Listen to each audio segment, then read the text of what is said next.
Hello guys, हमारे YouTube channel पर आपका स्वागत है। अगर आपको वीडियोस पसंद आ रही हैं तो प्लीज़ लाइक करें, कमेंट करें और शेयर करें। अगर आपने चैनल को अभी तक सब्सक्राइब नहीं किया है तो प्लीज़ चैनल को सब्सक्राइब करें। सभी उन्हीं महत्वपूर्ण आविष्कारों की चर्चा करने के लिए यहाँ पर इकट्ठा हुए थे ताकि अपने ज्ञान को एक दूसरे के साथ बांट सके। साथ ही वह निश्चिंत भी रह सकें कि उन्होंने अपने आविष्कारों को गलत लोगों के साथ साझा नहीं किया है। पहला दिन होने की वजह से सबसे पहले सभी मेंबर्स बारी बारी अपना और अपनी खोज का संक्षेप में परिचय देना शुरू करते हैं।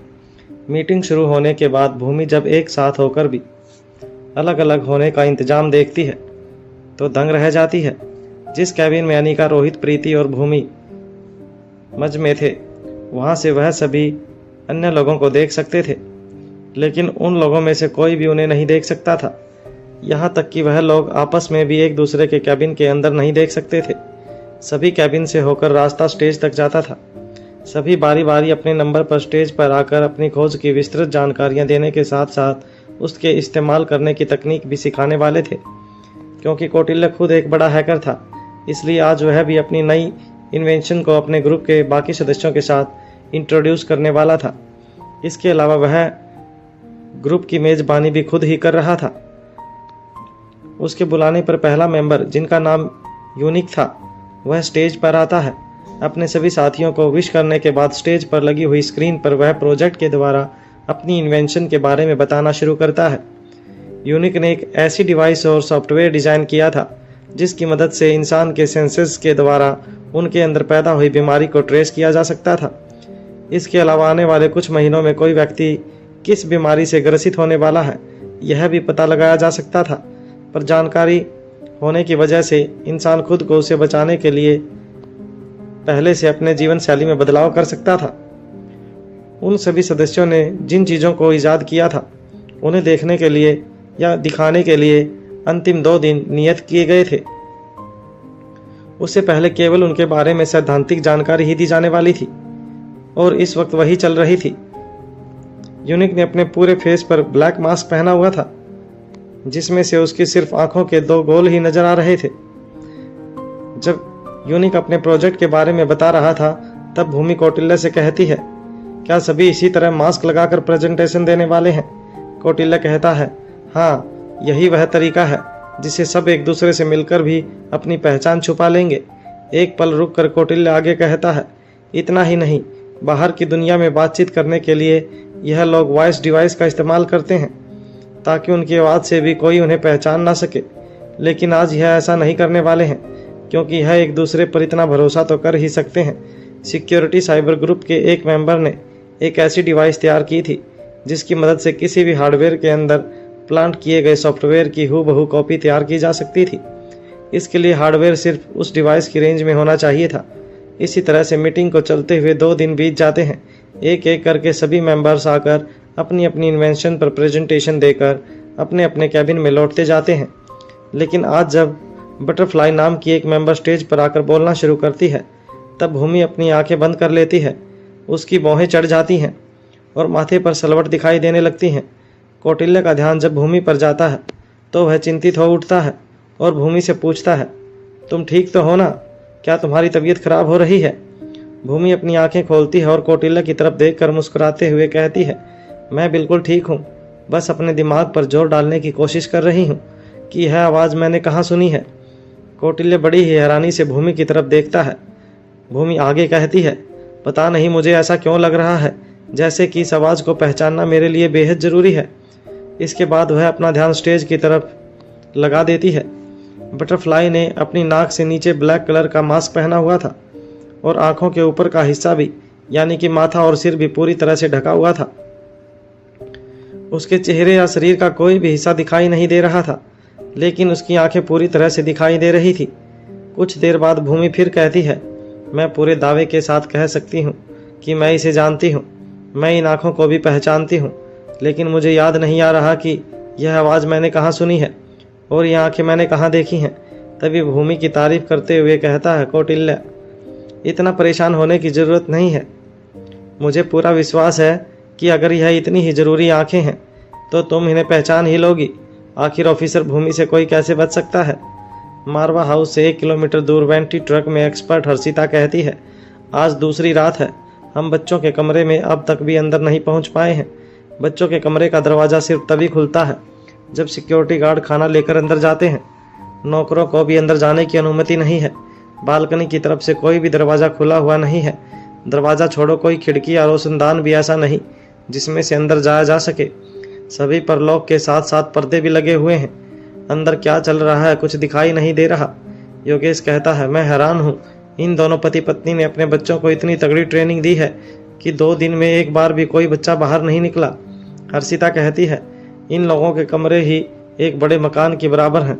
अगर बाहर भी नहीं निकलेंगे तो इन्हें क्या ही फर्क पड़ेगा। तो यहाँ हम पर पड़ रहा है, बैठे बैठे परेशान है, ऊपर से माँ साहब का डर अंदर ही अंदर खाए जा रहा है। योगेश कहता है, आज तुम खिड़कियों के शीशे तोड़कर अंदर क्यों नहीं घुस जाती। हर्षिता व्यंग्य करते हुए कहती है, तुम्हारा सुझाव बेहद अच्छा है, लेकिन यह सोचते हुए तुम भूल गए हो कि हमें खाली घर में चोरी करने के लिए नहीं घुसना है। उस कमरे में बच्चे मौजूद हैं, शीशा टूटने से आवाज़ होगी।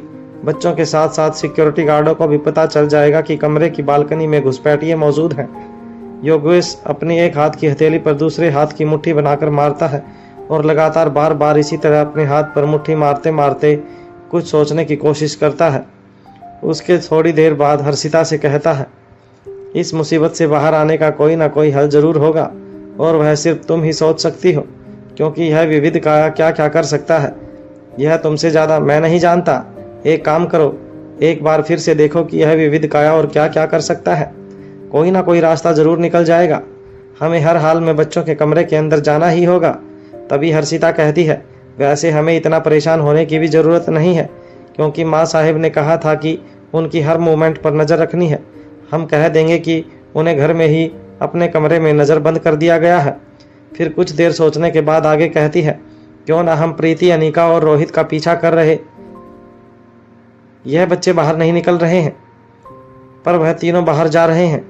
हर्षिता की बात सुनकर योगेश के चेहरे पर बड़ी सी मुस्कान आ जाती है और कहता है, तुम सही कहती हो, हम बच्चों के कमरे के बाहर केवल कल और इंतज़ार करेंगे। उसके बाद परसों सुबह से हम वही करेंगे जो तुम कह रही हो। तभी हर्षिता गहरी सोच में चली जाती है। योगेश पूछता है, क्या हुआ। वह कहती है, हमें अपनी जगह से हिलने की इजाज़त नहीं। उनका पीछा करने के लिए हमें विविध काया के साथ यह जगह छोड़नी होगी। हम विविध काया की रेंज से बाहर नहीं हो सकते। योगेश हर्षिता की बात सुनकर गंभीर हो जाता है। फिर कुछ सोचकर कहता है, अभी तुम्हें यह सब सोचकर दिमाग खराब करने की ज़रूरत नहीं है। कल मैं इस बारे में माँ साहब से बात करने की कोशिश करूँगा। अगली सुबह डाइनिंग हॉल, मारवा हाउस। यह मीटिंग इतनी दिलचस्प थी कि प्रीति, जो कि अपने काम के चलते यहाँ आना भी नहीं चाह रही थी, उसने विश्व की रिपोर्ट के लिए जाने का नाम तक नहीं लिया। आज तीसरे दिन भी वह मीटिंग पैलेस जाने के लिए तैयार थी। अनिका और प्रीति विश्व का रूटीन ट्रीटमेंट करने के बाद अंडरग्राउंड से बाहर आ चुके थे। अनिका तैयार होने के अपने कमरे में चली जाती है और प्रीति अपने रूम में जाने के लिए डाइनिंग हॉल में से होते हुए आगे बढ़ जाती है। ठीक इसी वक्त सनी उसे ढूंढते हुए वहां पहुंचता है। प्रीति को देखकर सनी कहता है, क्या तुम आज भी बाहर जाने वाली हो। प्रीति जवाब देती है, हाँ मुझे जाना ही होगा। फिर प्रश्न करते हुए कहती है, तुम बताओ कैसे हो, तुम्हारा प्रोजेक्ट कैसा चल रहा है। सनी कहता है, इस वक्त प्रोजेक्ट से ज़्यादा उथल पुथल मेरी ज़िंदगी में दूसरी चीज़ों की वजह से मची हुई है। सनी की बात सुनते ही प्रीति हैरानी से उसको घूरने लगती है।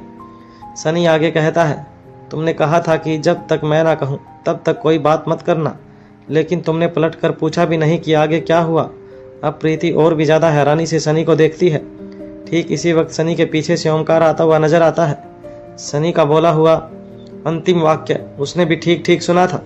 सनी अपनी बात को आगे बढ़ाते हुए कहता है, तुम्हें क्या मालूम कि जब किसी इंसान की ज़िंदगी के कुछ साल उसके दिमाग में से गायब हो जाते हैं तब कैसा लगता है। फिर इमोशनली ब्लैकमेल करते हुए कहता है, क्योंकि मुझे कुछ याद नहीं है और मैं पूरी तरह से अपने दोस्तों पर निर्भर रहता हूँ, इसलिए तुम इतना भाव खा रही हो। ठीक इसी वक्त ओमकार पीछे से आकर सनी के कंधे पर हाथ रखता है। सनी ओमकार की तरफ देखने लगता है। ठीक इसी वक्त प्रीति अपनी चुप्पी तोड़ते हुए बोलती है, मैं चुपचाप तुम्हें सुन रही हूँ और कुछ कह नहीं रही हूँ, तो तुम बेहिसाब तरीके से बोले ही चले जा रहे हो। इससे पहले कि प्रीति आगे कुछ कहती, ओमकार उसे रोकते हुए कहता है, दोस्त ने इतनी सज़ा तो हम दोनों को भुगतनी ही होगी। तुमने ही तो कहा था कि आगे क्या करना है हम तीनों मिलकर तय करेंगे। अब तुम्हें ही वक्त की नज़ाकत को समझना होगा। ओमकार को अपना पक्ष लेते हुए देखकर सनी के चेहरे पर मुस्कान आ जाती है। ओमकार की बात सुनकर प्रीति का भी गुस्सा 7वें आसमान पर पहुंचने से पहले छू हो जाता है। अब सनी कहता है, अगर तुम्हारे पास थोड़ा सा वक्त हो तो क्या हम कहीं एक तरफ चलकर बात कर सकते हैं। सबसे नज़दीक प्रीति का कमरा था, इसलिए तीनों दोस्त प्रीति के कमरे में पहुंच जाते हैं। प्रीति कहती है, आई एम सॉरी, मुझे वक्त नहीं मिला और बिजी होने की वजह से किसी और चीज़ का ख्याल भी नहीं आया। सनी कहता है, कोई बात नहीं, लेकिन अब यह देखो। ऐसा कहकर वह अपने फ़ोन में एक मैसेज खोलकर प्रीति के हाथ में पकड़ा देता है, जिसमें लिखा था, वक्त कभी नहीं मिलता, वह निकालना पड़ता है। इस तरह हम कभी नहीं मिल पाएंगे, इसलिए जगह अपने तय की है और समय हम तय करते हैं। कल होटल हेवन में 2 बजे लंच पर मिलते हैं। आपके पास इनकार करने का विकल्प नहीं है। हम आएंगे भी और आपका इंतज़ार भी करेंगे। मैसेज पढ़ते ही प्रीति का दिमाग घूम जाता है। अब वह साइबर सिक्योरिटी की मीटिंग के मोड से बाहर आ जाती है। कुछ सोचकर कहती है, जब हमें इस समस्या का सामना करना ही है तब कल ही सही, हम तीनों कल ही मुक्ता से मिलने जाएंगे। ओमकार और सनी एक साथ बोल उठते हैं, और तुम्हारी मीटिंग? प्रीति जवाब देती है, मेरा वहाँ जाना इतना ज़रूरी नहीं है जितना कि हमारा मुक्ता से मिलना ज़रूरी है। यदि प्रीति यह जानती होती कि वह लड़की जो सनी से मिलना चाहती है वह सौम्या नहीं है बल्कि मुक्ता पराशर एक अलग लड़की है और सच में सनी के साथ अच्छे और सच्चे रिलेशन डेवलप करना चाहती है, तो प्रीति जरूर कल होने वाली इस होटल हेवन की मीटिंग को आगे बढ़ाने की कोशिश करती। किंतु अब प्रीति के लिए होटल हेवन जाकर इस मुक्ता नाम की लड़की से मिलना इसलिए ज़रूरी था क्योंकि उसकी निगाह में वह सौम्या थी, और सौम्या एक बेहद शातिर और चालबाज लड़की थी जिसे सनी को बचाना बहुत ज़रूरी था। इसके अलावा प्रीति सौम्या को सबक सिखाने का मौका भी नहीं छोड़ना चाहती थी। वह हर हाल में उसकी जड़ों तक पहुंचना चाहती थी ताकि उसे बेनकाब करने का कोई ना कोई क्लू हाथ लगे, जिससे कि एक साथ विश्व और सनी दोनों की जिंदगियों को बचाया जा सके। प्रीति ओमकार और सनी दोनों की तरफ देखते हुए कहती है, तुम लोग कल की तैयारी करो और मैं आज की मीटिंग निपटा लेती हूँ। मीटिंग पैलेस ग्रेटर नोएडा रोज की ही तरह आज भी प्रीति, भूमि और कौटिल्य पहले ही मीटिंग पैलेस के लिए निकल जाते हैं। उस मीटिंग पैलेस की बिल्डिंग मल्टी फ्लोर थी। उसमें कुल 27 फ्लोर थे। इस पैलेस में हर एक हैकर को एक अलग अलग फ्लोर अलॉट किया गया था। उसमें ग्राउंड फ्लोर पर हॉल बना हुआ था। इसके अलावा 10वां फ्लोर भी एक बड़ा हॉल ही था जिस पर साइबर सिक्योरिटी की मीटिंग ऑर्गेनाइज की गई थी। अपर फ्लोर भी एक बड़ा हॉल ही था। मीटिंग शुरू होने में अभी काफ़ी वक्त था, इसलिए भूमि, प्रीति और कौटिल्य तीनों ही इस पैलेस के अपर फ्लोर पर बने हुए हॉल में चले जाते हैं। कौटिल्य वहीं टेबल पर अपना लैपटॉप रखकर एक चेयर पर बैठ जाता है और आज की मीटिंग के सभी प्रोग्राम्स का शेड्यूल देखने लगता है। वहीं भूमि धीमे धीमे कदमों से टहलते हुए कुछ सोच रही थी। फिर वह एक जगह रुक जाती है और लगातार दीवार की तरफ देखते हुए कुछ सोचने लगती है। इस वक्त उसकी निगाहें एक पेंटिंग पर थी, पर ध्यान पेंटिंग पर बिल्कुल भी नहीं था। प्रीति पूरे हॉल में मौजूद सजावट की हर चीज़ को बड़े ही ध्यान से ऑब्जर्व कर रही थी। उसके लिए यह सब बेहद नया और मज़ेदार था। पूरे हॉल का अच्छी तरह मुआयना करने के बाद वह भूमि के पास आ पहुंचती है और कहती है, यह पेंटिंग कितनी सुंदर है ना भूमि दी। अब भूमि पूरी तरह से अपनी सोच से बाहर आ जाती है और उसका ध्यान प्रीति की बातों पर आ जाता है। प्रीति आगे कहती है, स्पेशली इस पेंटिंग का बेस, इसके काले रंग पर बाकी सभी रंग कितनी खूबसूरती से उभर कर आ रहे हैं। प्रीति की यह बात सुनते ही भूमि उसकी तरफ देखने लगती है। भूमि का भावहीन चेहरा देखकर प्रीति पहले सकपका जाती है, फिर सचेत होते हुए बड़े ही प्यार से छोटे बच्चों की तरह कहती है, आप मुझे इस तरह क्यों देख रही हैं?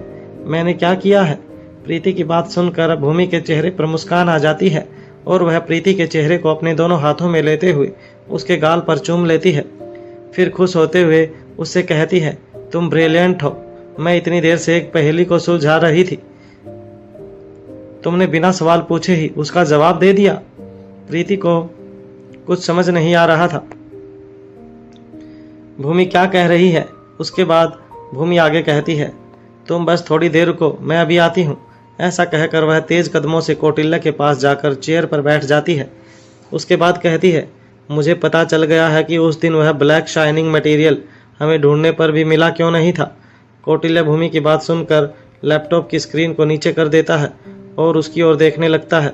भूमि आगे कहती है, मुझे अच्छी तरह याद है, उस कमरे की दीवार पर मैंने एक पेंटिंग देखी थी जो पूरी तरह से काली थी, पर उसमें जिस तरह से चित्र उभरे हुए थे वह बेहद खूबसूरत लग रही थी, लेकिन उसमें काले रंग के अलावा कोई भी रंग नहीं था। मुझे पूरा यकीन है कि वह वही काली जादुई चीज़ थी। फिर परेशान होते हुए कहती है, वह कमरे में ही मौजूद थी और हमें दिखाई नहीं दी। फिर अपने ही सिर पर हाथ रखकर अपनी कोहनी को टेबल पर टिकाकर अपराध भाव से कहती है, मुझे अपनी बेवकूफ़ी पर हैरानी हो रही है कि वह मुझे अपनी आंखों के सामने होकर दिखाई ही नहीं दी। कौटिल्य कहता है, इसमें तुम्हारी कोई गलती नहीं, हमने अपनी तरफ से पूरी कोशिश की थी। वह चीज़ कोई सामान्य चीज़ नहीं है।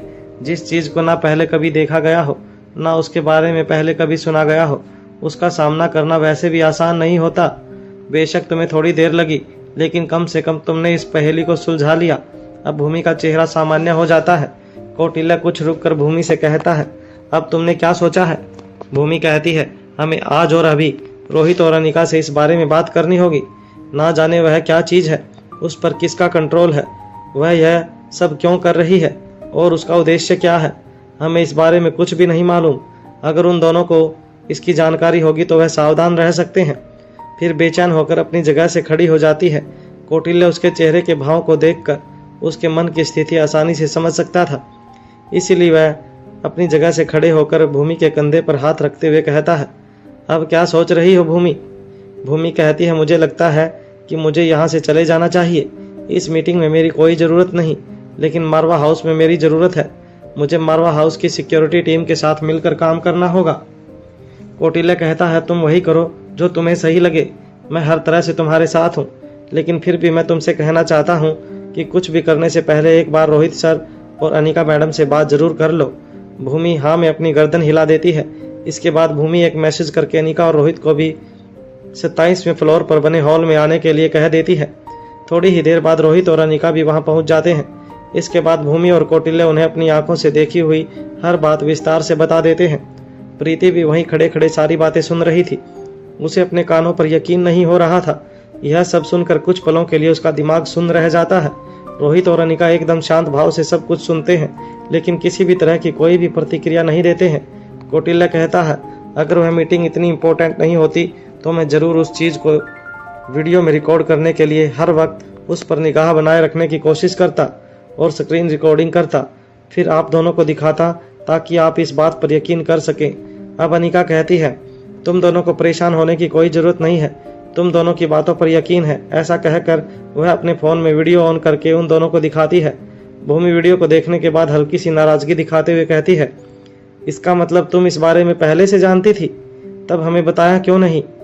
इस चीज़ के बारे में सोच सोच कर मेरा दिमाग फटा जा रहा था।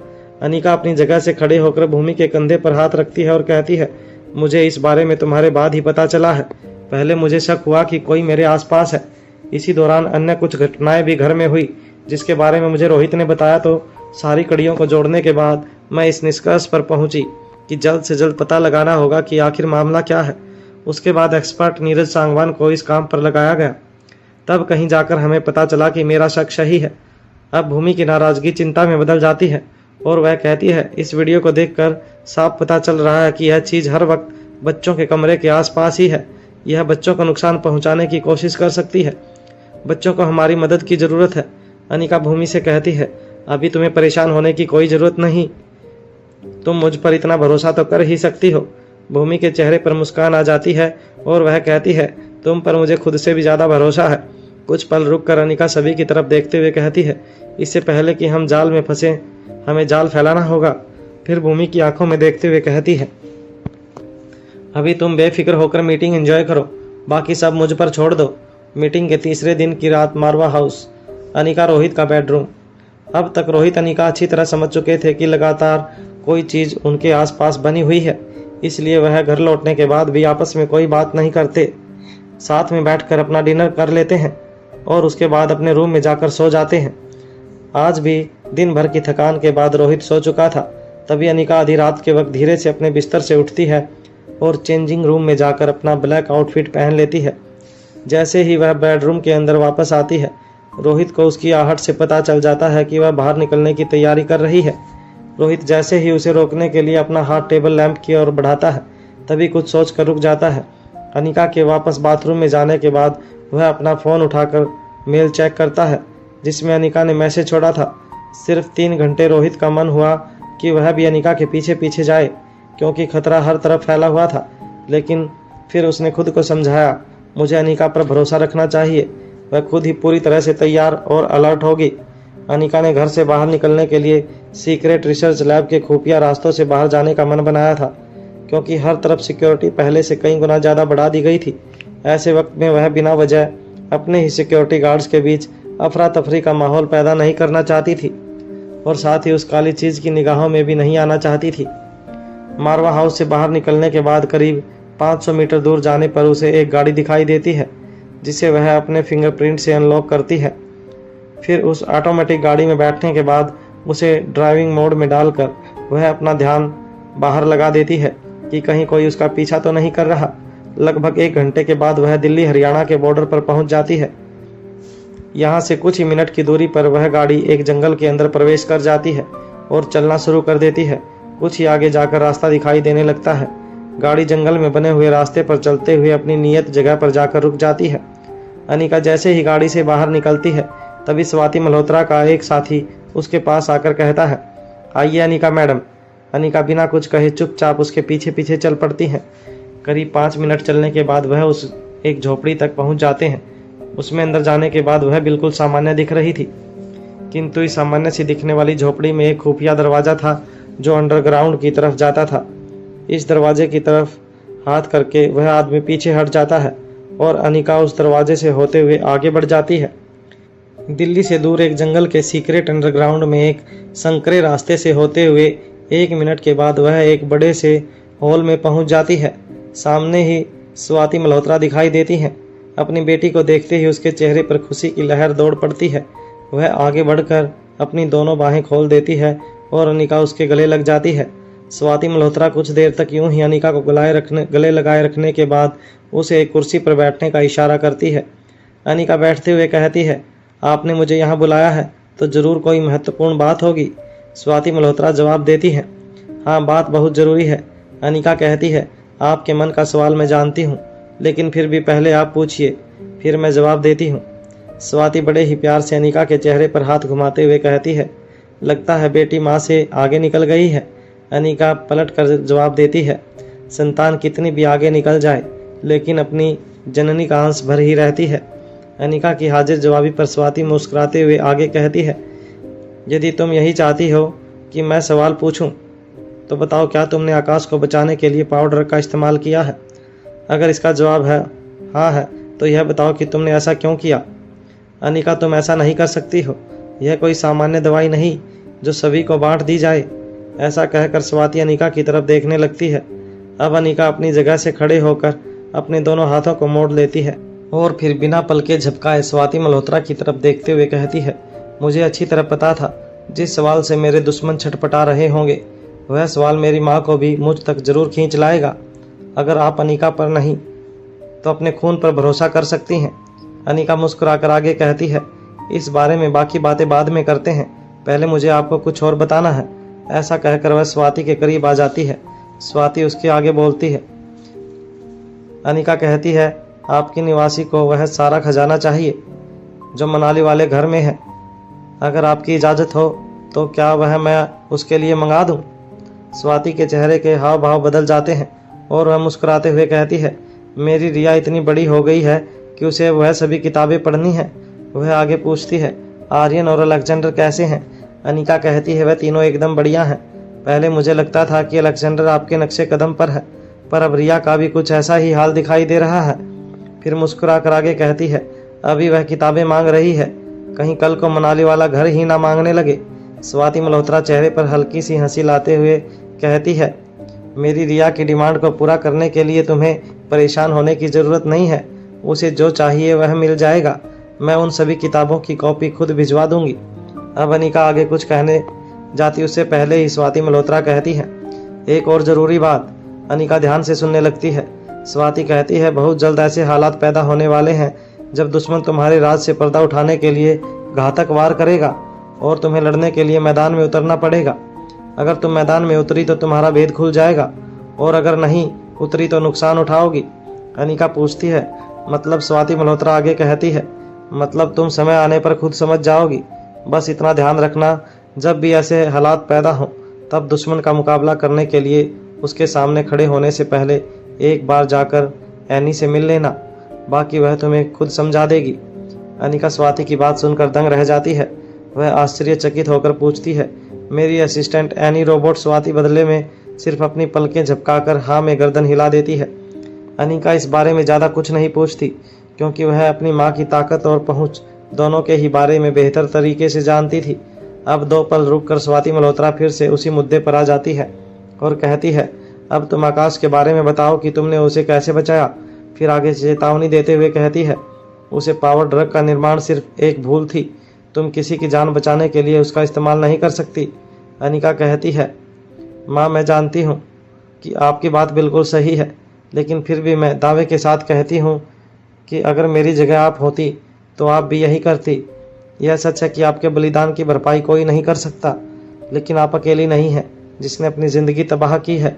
आपके साथ साथ और भी कई हैं जिन्होंने आपकी मदद करने के लिए अपनी पूरी दुनिया उजाड़ दी, और शायद आपको इसकी खबर तक नहीं है। यह कहते हुए अनिका की आंखें भर आती हैं और आवाज़ में कठोरता आ जाती है। फिर अपनी माँ से सवाल करते हुए कहती है, आप जानती भी हैं कि आकाश कौन है? आकाश किसका बेटा है? राज सिर्फ स्वाति मल्होत्रा के पास नहीं, कर्ण गुलेरिया के पास भी नहीं।